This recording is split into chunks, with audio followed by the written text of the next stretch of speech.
Yeah, I'm Grian chatting. I'm from the band Fontaines DC, and I sing, and I think I'll play a set of steak knives on the new record at some point. I'm uh, I'm in Camden in London at the moment. Just let's start here. What does the phrase "a hero's death" mean to you in the band? To me, the idea of a hero's life, I suppose, and leading into their death would be somebody who kind of pursues their morals and their ideals right to the end.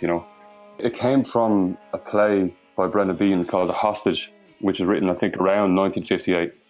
Um, it was just, I just found it really funny how, you know, there were these Irish forces rebelling against British oppression, and it's such a tone of seriousness, and then a woman walks into the room with all the Irish rebels and the hostages there in the middle of the room, and she just looks around the room and kind of disparagingly says, "Oh, looking for a hero's death."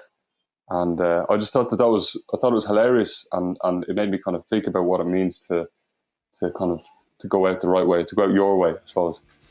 But it's a funny take on it, because it's somebody kind of saying, what's the point in engaging in the world and kind of assuming responsibility for the sort of the next generation and stuff like that, when you can kind of just enjoy things, or essentially, just don't take life so seriously. Do you know what I mean? And I just thought it was funny, and I don't necessarily agree with that at all. But what I do think is, I'd probably be more in line with the actual rebels, in the sense that they were engaged in life. They were trying to change things, and they were willing to die for that cause. Do you know what I mean? And to me, to die for that cause is a kind of an obvious answer for what a hero's death means to me. Are there lyrical twists on this record that, as you look back, you're particularly fond of, inspired by still, that you kind of, when you wrote, you didn't know where they came from, and they struck you as, or they still strike you as really interesting? Yeah, I try to have at least one moment on that on every tune that we write, because I'd be terrified of what might happen to my relationship with the song if it was all kind of like written very consciously and deliberated over. If it never felt like it came from anyone but me, then I think I might lose interest in it quickly enough. There's a few moments. There's one song called "Sunny," which is the second last track on the record, and that's probably my favorite song. And there's a few lines on that. One of them is "Happy's living in a closed eye. That's where I like to be." Just kind of simple things, and they're not really the sort of overtly the most clever on the record, but to me they're succinct, and they're kind of, I was proud of their perfectness. It's kind of like you can put something in a really normal way, in almost like a cliche way, but you can just put enough of yourself in there, and kind of like allow your position on something that sounds objective to just kind of haunt the line, as opposed to actually say what you think. Kind of say something that anyone might think, but have yourself kind of just somewhere sort of haunted. Like, you can have your spirit and like embedded in it. Like, one of my favorite lines ever, actually, I've never said this to anyone. One of my favorite lines ever, and it's a good example of this, is Cyndi Lauper, "Girls Just Want to Have Fun," right?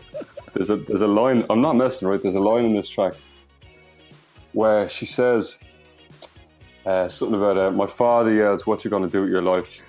And she says, 'Oh, daddy, please, you're still number one, and girls just want to have fun,' right?"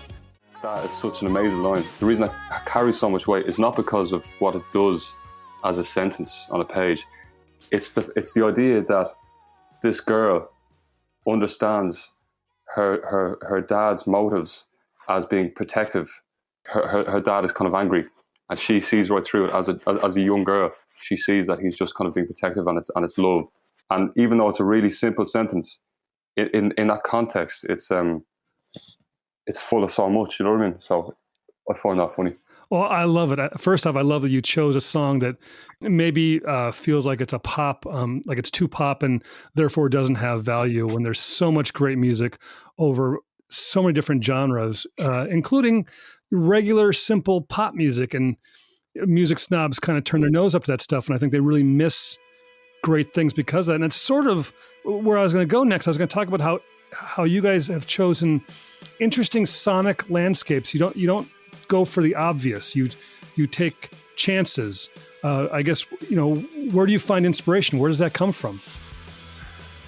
I don't know. A lot of the time, songs sort of arrive fairly well formed, in the subconscious on the way to the shops to buy a packet of crisps. Like, you know what I mean?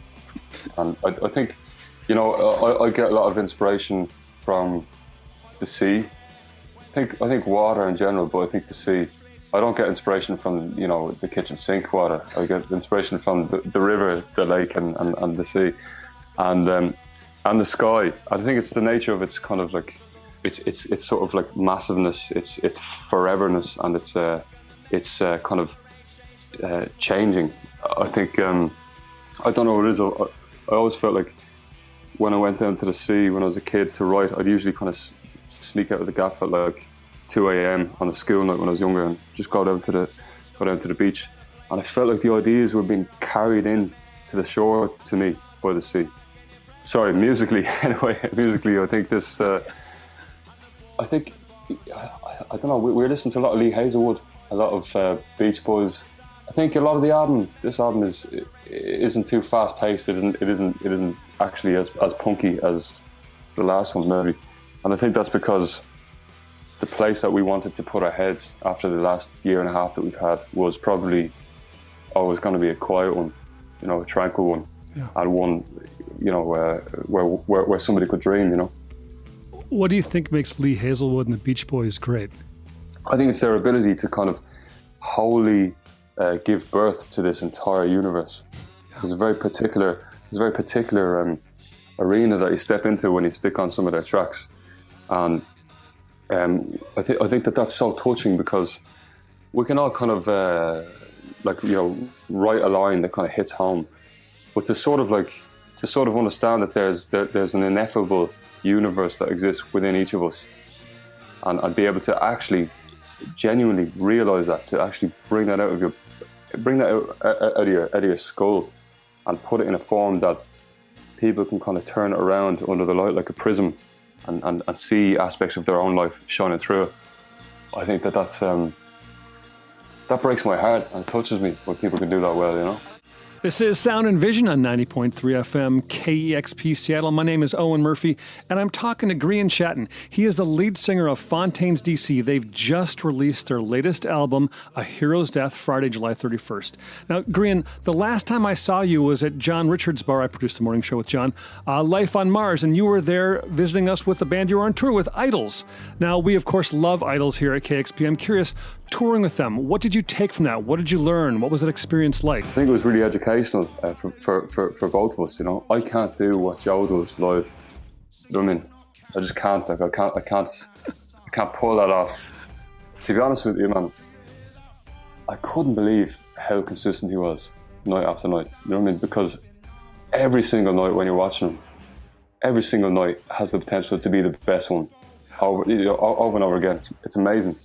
It was kind of like let's stop trying to do that, and what can I do that no one else can do? And right. So it was nice. It was healthy.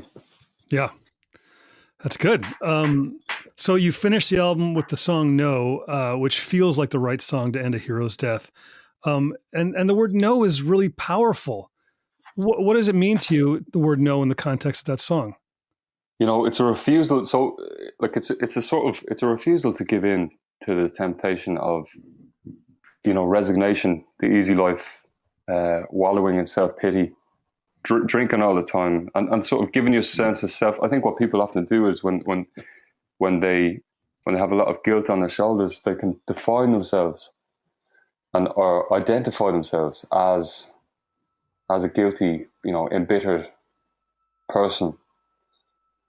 Or they can